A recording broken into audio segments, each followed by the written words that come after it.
दोस्तों, बुद्ध कहते हैं, मन शरीर दोनों के लिए स्वास्थ्य का रहस्य है। अतीत पर शक मत करो, न ही भविष्य की चिंता करो, बल्कि बुद्धिमान और ईमानदारी से वर्तमान में जियो। लेकिन हम कितना वर्तमान में जीते हैं?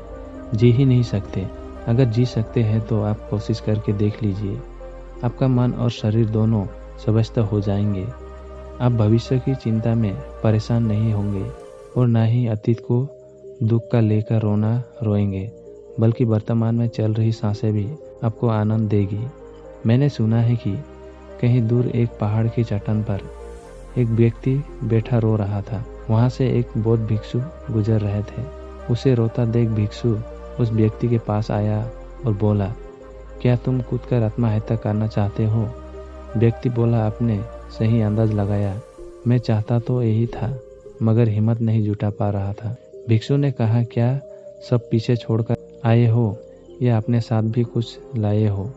व्यक्ति ने कहा, नहीं, मैंने सब पीछे छोड़ दिया है। मैं अपने साथ कुछ भी नहीं लाया। भिक्षु ने कहा, तो तुम इतना बोझ ले क्यों बैठे हो? व्यक्ति ने कहा, कौन सा बोझ? मेरे पास तो कुछ भी नहीं है। मैं तो खाली हूँ, कंगाल हूँ। भिक्षु ने कहा, फिर तुम कौन से बोझ के तले दबे जा रहे हो, जो तुम्हारी सांसें भी ठीक से नहीं चल रहा है? तुम आत्महत्या करना चाहते हो और रो भी रहे हो। खाली इंसान तो ऐसे नहीं रोता। जो कंगाल हो गया, उसे क्या डर? अपने अंतर में झांक और देखो, तुमने कितना बोझा उठाया है, कितना कुछ तुमने अपने सिर पर ढो रहे हो। इसे उतर कर रख दो, थोड़ा हल्का हो जाओ। कब तक इस बोझ के तले दबे रहोगे? वो व्यक्ति भिक्षु के चरणों में गिर पड़ा और बोला, आपने तो मुझे पढ़ लिया, मेरे अपने भी मुझे नहीं समझ पाए। आप ही मेरी समस्या का समाधान कर सकते हैं। भिक्षु ने कहा, कहाँ समस्या है? व्यक्ति ने कहा, मेरे घर पर। वहाँ मेरे साथ चलिए। भिक्षु ने कहा, नहीं, समस्या तुम्हारे घर पर नहीं है, समस्या तुम्हारे अंदर है। जब तक तुम अपने भीतर के समस्या का समाधान नहीं करोगे, तुम्हें हर जगह समस्या ही नजर आएगी। और अगर यहाँ चट्टान पर समस्या नहीं है, फिर तुम यहाँ आत्महत्या करने की क्यों सोच रहे हो? क्योंकि तुमने तो घर छोड़ दिया। समस्या भी छूट गए होते ना, फिर तुम इतनी परेशान क्यों हो? व्यक्ति बोला, आप सही कहते हैं, मैं आपकी बात समझ रहा हूँ। कमी मुझ में ही है, इसलिए तो मैं आत्महत्या करना चाहता था। मैं किसी काम का नहीं हूँ। मैं जो कुछ भी करने जाता हूँ, सब बिगड़ जाता है। मेरी किस्मत ही बहुत खराब है। भिक्षु ने कहा, ठीक है, मुझे बताओ कि क्या खराबी है तुम्हारी किस्मत में? व्यक्ति ने कहा, मैंने व्यापार करने के लिए अपने परिवार से धन लिया।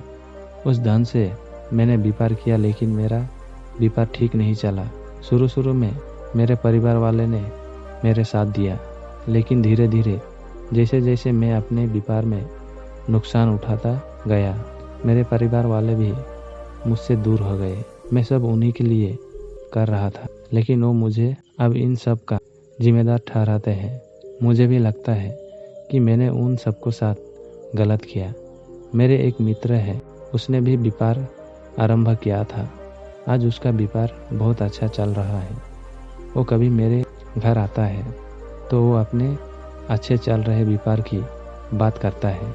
वो बताता है कि कैसे उसने अपने व्यापार को अपने दम पर खड़ा किया, कैसे उसने मेहनत की और सफलता पाई। मेरे परिवार वाले भी कहते हैं कि देख, उसे तेरे बस का तो कुछ भी नहीं है। अब हालत ये है कि मेरा घर भी गिरवी पड़ा है। भिक्षु ने कहा, क्या तुम्हें पता है तुम्हारा मित्र तुम्हारे पास क्यों आता है? व्यक्ति ने कहा, हाँ, मुझे पता है। वो मुझे नीचा दिखाने आता है। वो ये जताने आता है कि वो मुझसे सेठ है। वो चाहता है कि मैं उसकी सफलता देखकर दुखी रहूं। भिक्षु ने कहा, क्या तुम दुखी होते हो? व्यक्ति ने कहा, हाँ, दुख तो होगा ही। भिक्षु ने कहा, दुख किस बात का होता है? अपने असफल होने का या मित्र के सफल होने का? व्यक्ति ने थोड़ी देर सोचा और बोला, अपने असफल होने का इतना दुख नहीं होता जितना मित्र के सफल होने का होता है। भिक्षु ने कहा, अर्थात अगर तुम्हारा मित्र असफल हो तो तुम्हें खुशी होगी। व्यक्ति ने कहा, हाँ, मुझे बहुत खुशी होगी। भिक्षु ने कहा, अर्थात तुम्हारी खुशी तुम्हारे मित्र के ऊपर निर्भर करती है।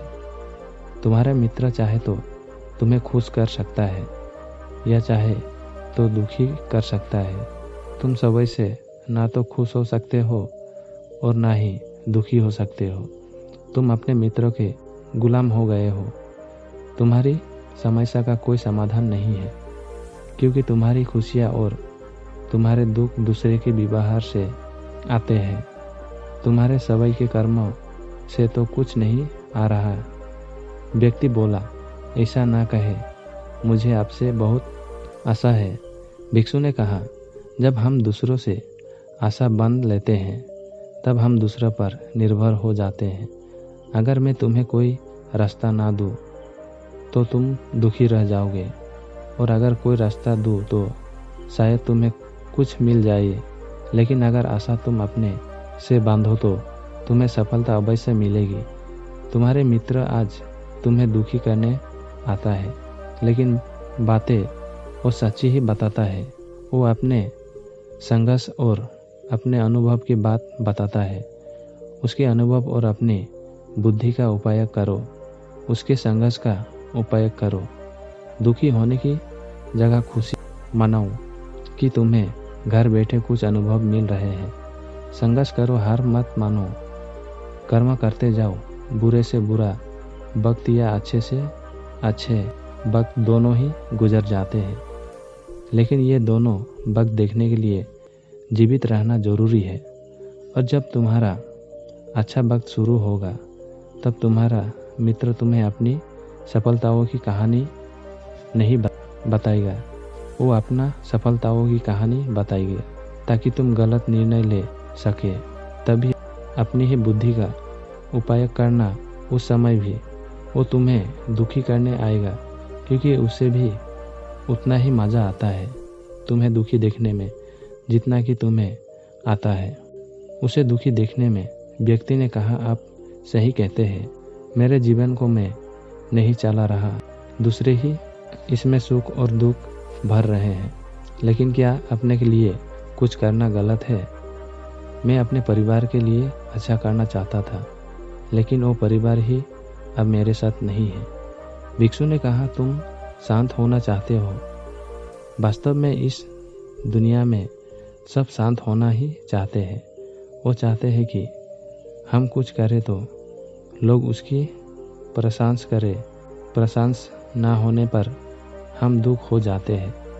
हमें लगता है कि सब मतलबी है, लेकिन अगर तुम किसी को अपना परिवार मानते हो और उसके लिए कुछ करना भी चाहते हो तो तुम्हें ऐसा क्यों लगता है कि तुम दूसरों के लिए कर रहे हो?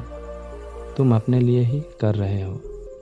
अगर तुम्हें लगा कि तुम दूसरों के लिए कर रहे हो तो तुम दुखी ही रहोगे, और तुम्हें लगा कि तुम अपने लिए कर रहे हो तो खुश रहोगे। जब तुम अच्छा केवल अच्छा करने के लिए करते हो तो तुम्हें सत्वान की ज़रूरत नहीं। पर अतीत व्यक्ति ने कहा, आप सही कहते हैं, मैं समझ गया हूँ। अब तक मेरी किस्मत दूसरों के हाथ में थी तो खराब थी। अब मैं अपनी किस्मत अपने हाथ में रखूँगा। अब ये अच्छी हो या खराब हो, मैं हार नहीं मानूंगा। फिर भी क्या आप मुझे कुछ दे सकते हैं? जब मेरे जीवन का सबसे बुरा वक्त हो तब मेरा साथ निभा सके। भिक्षु ने हंसा और कहा, ये छोटा सा बक्स में तुम्हें देता हूँ, इसे हमेशा अपने पास रखना। इसमें एक ऐसा राज है जो तुम्हें बड़े से बड़े धाक से बाहर निकाल लेगा, लेकिन इसे तभी खोलना जब तुम्हारी ज़िंदगी में कोई राह ना आए और तुम्हें लगे कि सब विवर्त है। मेरी बातें भी विवर्त है, ये दुनिया विवर्त है, ये रहना भी विवर्त है। वो व्यक्ति उस बक्से को लेकर चला गया। उसने भिक्षु की बात पर अमल किया और व्यापार आरंभ किया। उसका व्यापार अच्छा चला, उसका जीवन भी अच्छा बीत रहा था। परिवार वाले भी उसके साथ आ गए थे। अब वो जो कुछ भी कर रहा था सब अपने लिए ही कर रहा था। भूतकाल का रोना भी वो छोड़ चुका था, भविष्य की चिंता भी वो नहीं करता था, वर्तमान को सुधारने में लगा रहता था। लेकिन वक्त बदलना है। अच्छा समय हमेशा नहीं रहता, बुरा समय हमेशा नहीं रहता। उसका अच्छा समय भी समाप्त हो गया। उसके राज्य पर किसी राजा ने चढ़ाई कर दी। उसका घर तबाह हो गया, व्यापार तबाह हो गया। उसे अपने परिवार के साथ वहाँ से भागना पड़ा। उसके पास खाने के लिए भी पैसे नहीं थे। भूख से उसके माता पिता की मृत्यु हो गई। वो अपनी पत्नी और एक छोटे भाई और 2 बच्चे को लेकर इधर उधर भटक रहा था। उसके बच्चे बीमार थे। उसे पैसा चाहिए था, लेकिन उसके पास कुछ भी नहीं था। तब उसे लगा कि सब विवर्त है, उसका जीवन विवर्त है। इस पृथ्वी पर सब कुछ विवर्त है। सब बातें जो भिक्षु ने कही थी सब विवर्त है। किसी भी बात का कोई मतलब नहीं है। अंत में जीवन समाप्त ही होता है। तो फिर जीवित रहकर क्या फ़ायदा। जब वो ये सब सोच रहा था, तब उसकी नज़र वो छोटे बक्स पर पड़ी जो उसे भिक्षु ने दिया था। उसने उसे खोला। उसमें एक पर्ची थी जिस पर कुछ लिखा था। उसने उसे पढ़ा और ज़ोर से हंसा।